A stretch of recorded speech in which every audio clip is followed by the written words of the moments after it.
Assalamualaikum warahmatullahi wabarakatuh. Kami dari kelompok 7 arti kimia dengan angka dilahuri dengan NPM 2151117, Muhrafi Al-Batani dengan NPM 2215119, Ina Sofa M 1121. Saya selaku moderator yang akan memimpin jalannya presentasi. Di sini kami akan menyampaikan artikel ilmiah yang berjudul Pembuktian Pengaplikasian Teorema Pythagoras. Pemaparan materi akan disampaikan oleh Muhrafi. Kepadanya, waktu dan tempat silakan. Baik, di sini saya akan sampaikan tujuan. 1. Memahami konsep teorema Pythagoras dari pembuktiannya.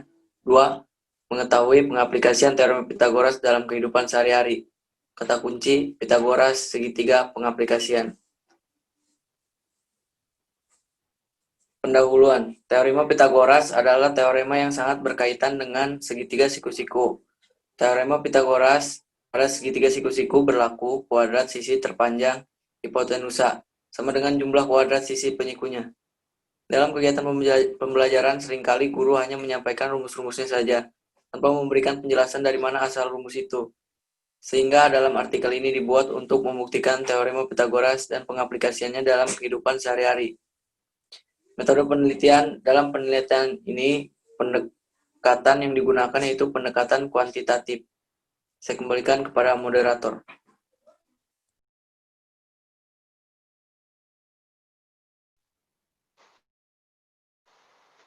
Atas penyampaian materinya, materi yang akan disampaikan oleh saya sendiri. Pada pembuktian teorema Pythagoras yang pertama, pembuktian yang berasal dari Pythagoras ini menggunakan sebuah persegi yang terdapat 4, di mana kita sama yaitu luas persegi 4 kali luas 3 ditambah luas persegi A ditambah kuadrat dengan 4 kali A kali B tambah C kali C. Kita hitung sedemikian rupa dengan rumus matematika sehingga mengatakan A kuadrat tambah B kuadrat sama dengan C. Yang kedua yaitu metode pembuktian oleh Presiden C.A. Garfield. Di sini kita menggunakan trapesium terdapat sebuah segitiga di mana kita gunakan trapesium sama dengan luas 2 segitiga kecil ditambah luas segitiga besar. A ditambah B dikali A ditambah B per 2 kemudian 2 kali A kali B ditambah setengah C kali C. Kita demikian rupa menggunakan rumus matematika sehingga menghasilkan A kuadrat tambah B kuadrat sama dengan C kuadrat.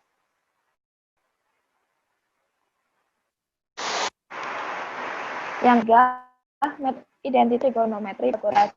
Ini kita menggunakan sebuah segitiga menggunakan rumus trigonometri di mana sin theta sama dengan A per B cos B per C. Sin theta kuadrat theta sama dengan 1 tambah B kuadrat sama dengan 1. Kita hitung dengan A sehingga menghasilkan kuadrat tambah B kuadrat sama dengan C. Yang keempat, menurut garis tinggi dari sifat segitiga sengun. Kita ini menggunakan dua segitiga sengun. Itu segitiga ABC bangun dengan segitiga AC. Ya, pesannya B sama dengan 1 per B sama dengan B sama C kali C. Yang kedua, segitiga ABC sebangun dengan segitiga BCD. Sehingga pesannya A per C sama dengan C.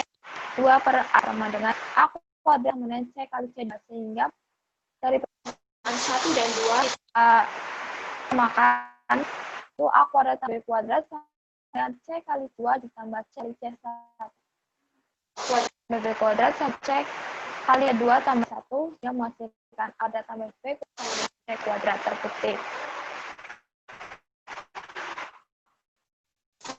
Materi selanjutnya akan disampaikan oleh saudari Lahuriah. Kepadanya sudah dapat silakan.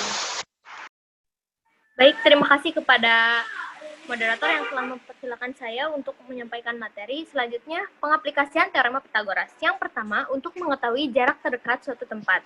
Misalnya diketahui rumah Dila dan Ines berada dalam komplek yang sama, yang di tengah-tengahnya terdapat lapangan berbentuk segitiga. Lalu, Raffi akan berkunjung kepada keduanya untuk menanyakan tugas dengan mengunjungi rumah Ines yang berwarna coklat terlebih dahulu.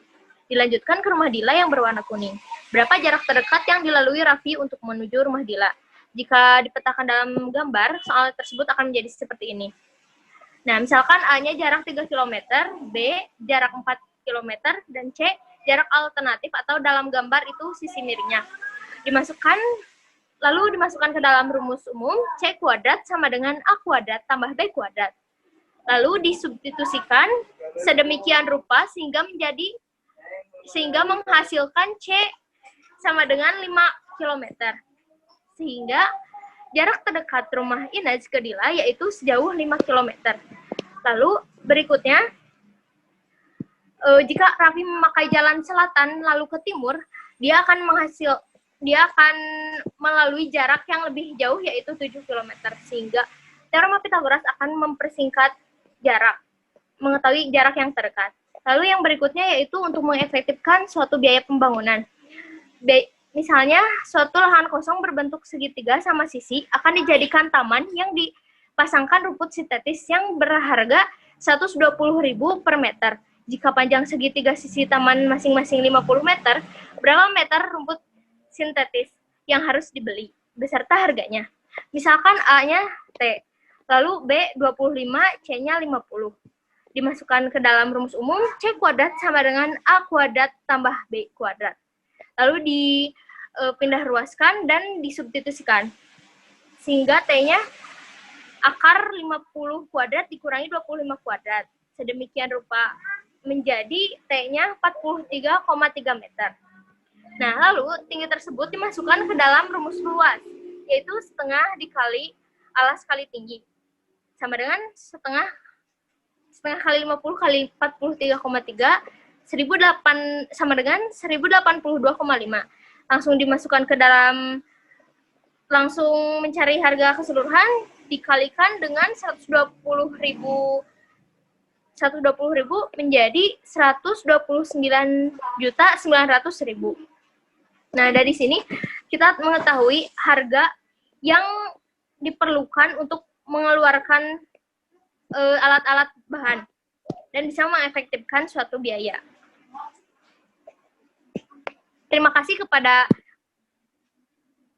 saya persilakan kepada moderator. Terima kasih.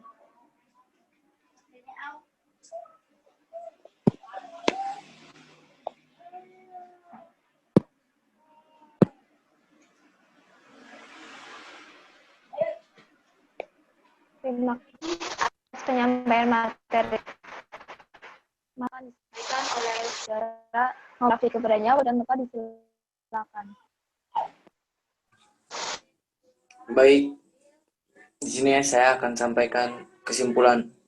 Berdasarkan hasil dan kajian mengenai pembuktian dan pengaplikasian teorema Pitagoras, maka dapat disimpulkan bahwa terdapat berbagai macam cara untuk membuktikan teorema Pitagoras, yaitu metode yang berasal dari Pitagoras.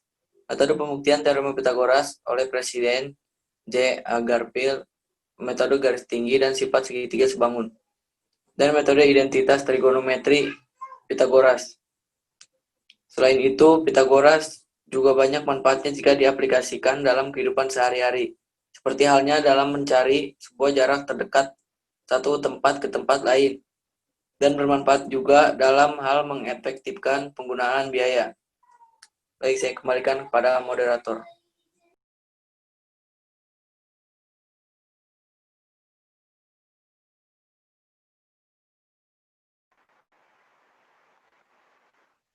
Terima kasih atas penyampaian materinya. Kali ini penutup dari transmisi kali ini. Kepada audien yang akan bertanya, silakan di kolom komentar. Sekian dan terima kasih, semoga bermanfaat. Assalamualaikum warahmatullahi wabarakatuh.